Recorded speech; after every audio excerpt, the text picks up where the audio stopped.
Hello. This is Natasha. I am back with another video. This morning has been a struggle. Have you ever felt like your eyebrows are just trying to rebel against you? Again, I am getting ready for work. I usually try and have a topic in mind, but today I'm just gonna chat and see how it goes. One thing that has kind of been on my mind this week is just grief. I try, especially in my profession, if you guys are just watching this as your first video, I am a professional counselor.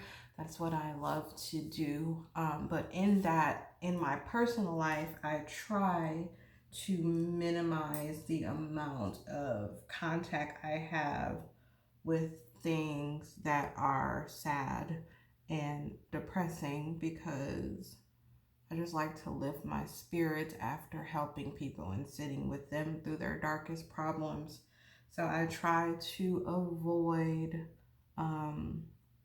watching the news. I try to avoid seeing certain things on my social media feed. And that's just a way that I create that boundary in trying to protect my space, protect my peace, and just give myself some balance overall.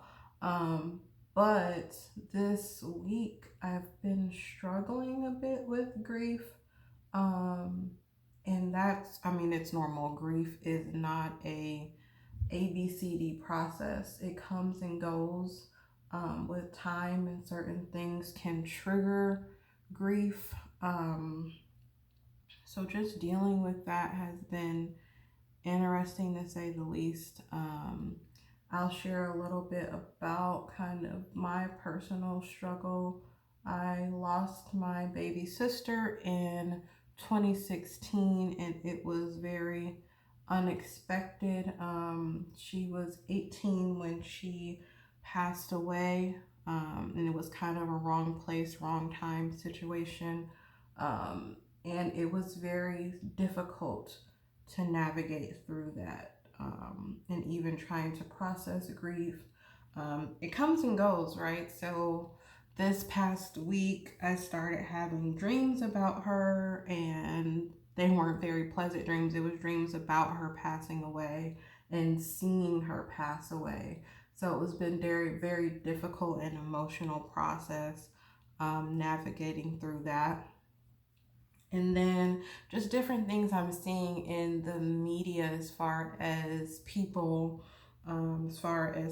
passing away suddenly in car accidents. I've had friends that I've known that has passed away suddenly in car accidents, and they passed away way before their time.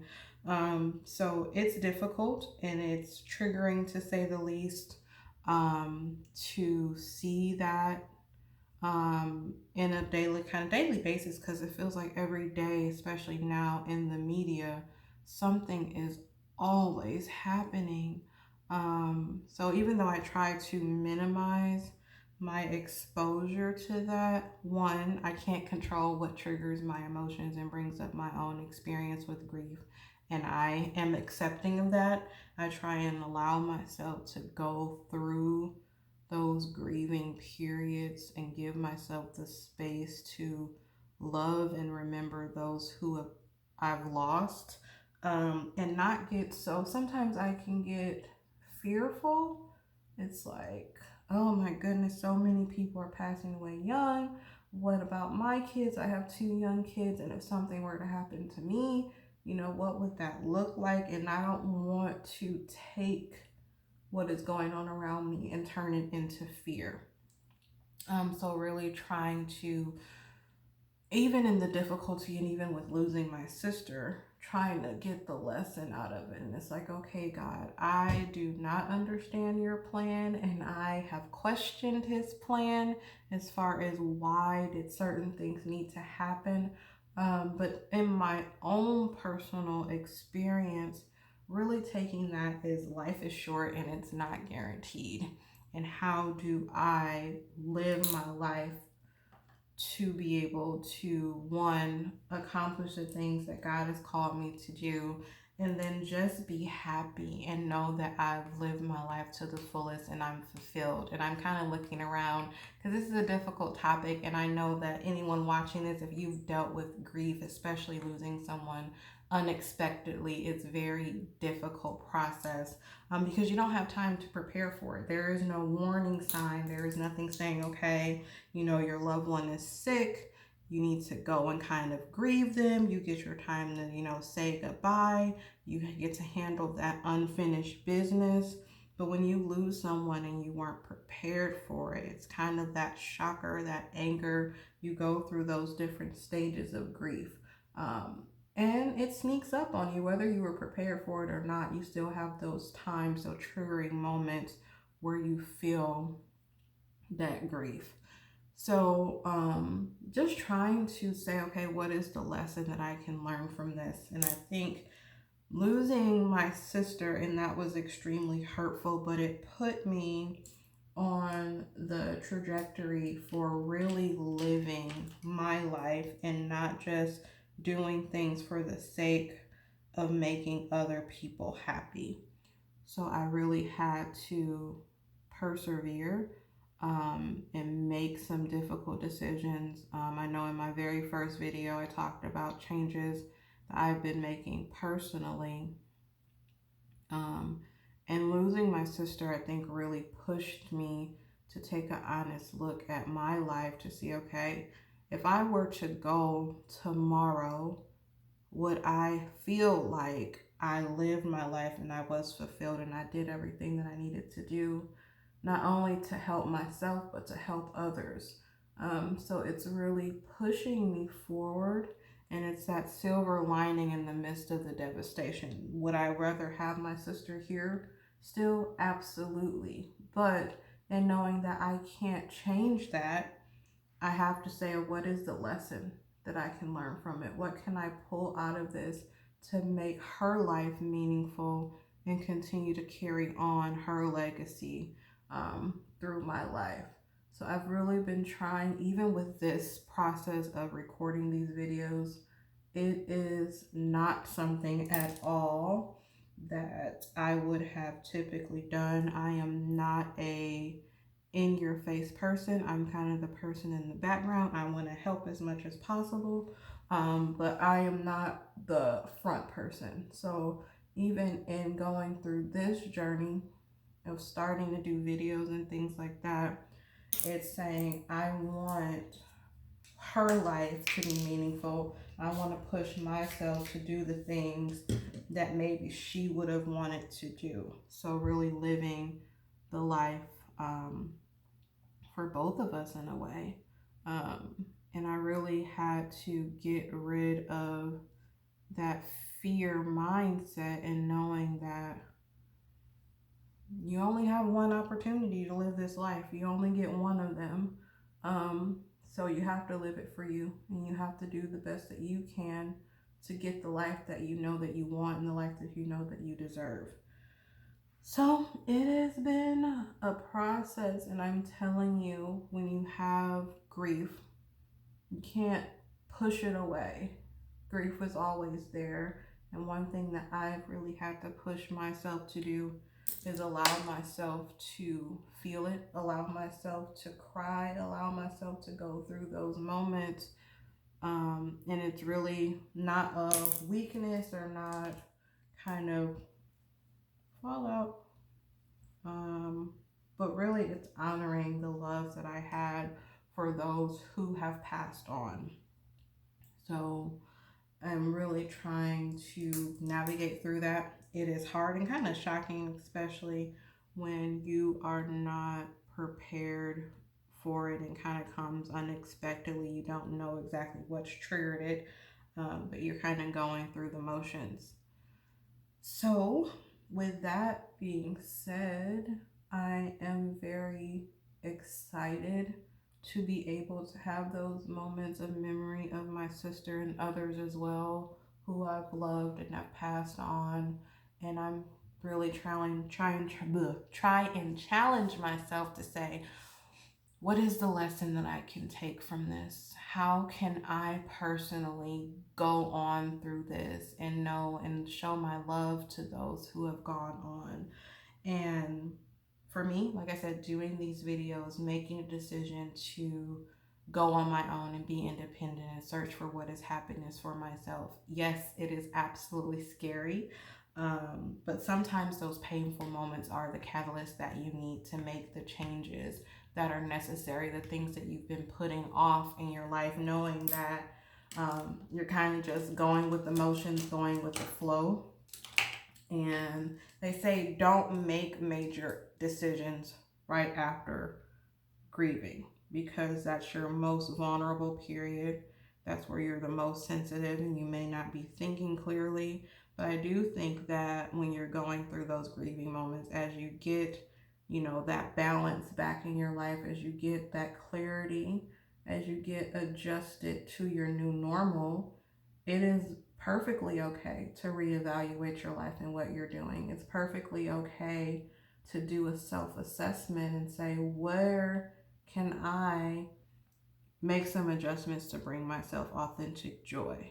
And once you're in that state of clarity, then it's perfectly okay to make some adjustments, as long as you know that you're doing what is best for you and it's not a knee jerk reaction.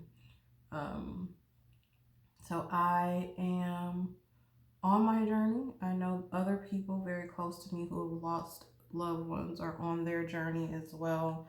And grief looks different for every single person. There is no format for grief, there is no blueprint for grief, there is no training manual. For how to prepare yourself for grief. I mean, yes, there's educational materials out there that show you what grief looks like, but that is kind of just an overview. It will look different for whoever, whatever the circumstances was. Um, so, learning to embrace your personal journey and not comparing your grief journey to someone else's. And like I said, my sister passed away. It's been, what, 3 years now? Um, and like I said, some days I can think about my sister and I can remember the fun times. And some days when I think about her, I want to cry. And that's just how it goes. There is no cutoff for your sadness, there is no cutoff for the pain that you feel, as long as you're facing it and dealing with it and not avoiding it where it becomes prolonged grief or unaddressed grief. And I think it's perfectly normal to go through those ebbs and flows. Um, yeah, that's kind of what's been on my mind, especially as I'm seeing different things in the media as far as, and I've been seeing mainly guys, as far as women who are losing their husbands in just unexpected accidents, car accidents, different just things that you wouldn't have expected. And it's that jolt of, what do they do now? I mean, they had a normal and then instantly their normal has changed. So, in experiencing some of that, no, I haven't lost a spouse, but in losing my sister suddenly in that way, I understand what that pain looks like, what the confusion looks like, what the shock looks like. Um, so, it can be a little jolting, it can be fearful, as far as how do I protect myself. But one thing I know, and it's not easy to accept, but based on my faith, I know that God has a plan. And I may not understand his plan, but he knows exactly what my life is going to look like. He knows exactly what it's going to look like when it ends. So, what I can do, what I can control, is making sure I live my life the best way that I can while I still have the chance, and show those that I love them, try and be the best person that I can be, try and help as many people as I can, try and make amends when necessary. Those are the things that we are able to have some control over. We can't control when our time comes, We can't control when our family members' times comes, but we can try and make the best of the time that we have, so when those times do come that we're not faced with regrets. And we'll try to think. That was a major thing that has been kind of my personal struggle. And like I said, this experience, this video, it's for whoever needs it, but I really want it to be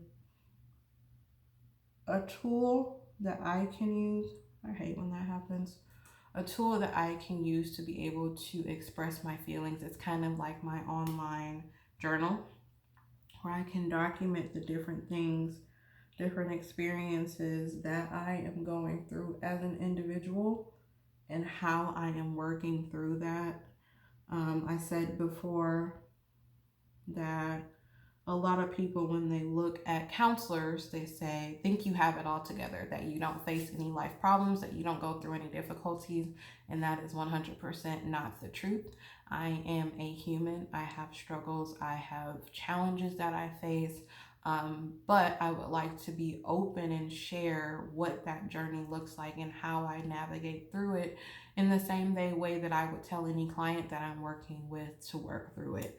So I am trying to practice what I preach as far as just being open, verbalizing my feelings and experiences, even if it's just talking to people that I don't know, and just putting that out there and being open human, making being vulnerable human, and making mental health care, talking, getting your feelings out more normalized.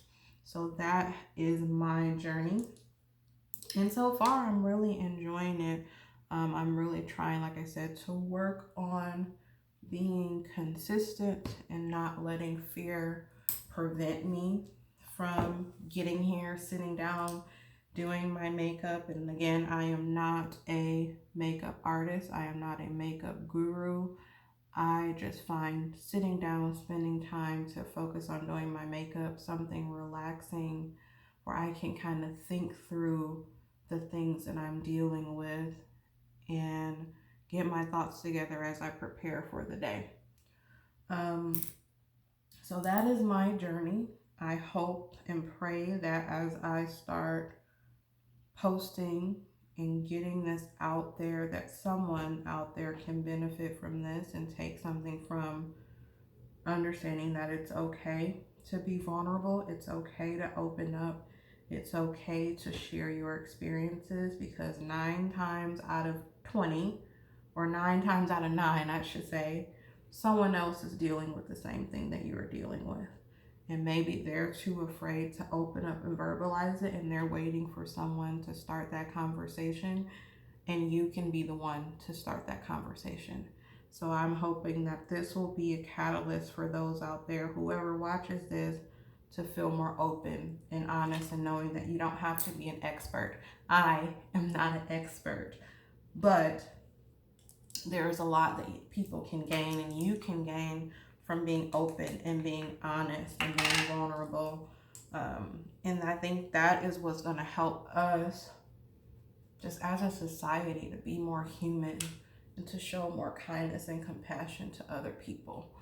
So this has been a journey that I am just embarking on, and I'm grateful for it because it's pushing me outside of my comfort zone. And that is what is going to propel me forward to be a better person. And it'll do the same for you. So I am wrapping up, and I hope that, I know sometimes when you get on the deeper topics, it can be very uncomfortable, especially when you talk about grief and loss. But I hope that someone has been able to get something out of this, and it has helped me to be able to verbalize these things that I have been going through and just talking about how I'm dealing with it. So I appreciate you for watching. I am going to finish up my face and skedaddle on to work. But I pray that you have a blessed day. I pray that you are covered with protection and peace, and that you don't have any fear in your heart to do the things that you know that you are called to do. So I look forward to seeing you on the next video. I love you, and I will talk to you later. Bye.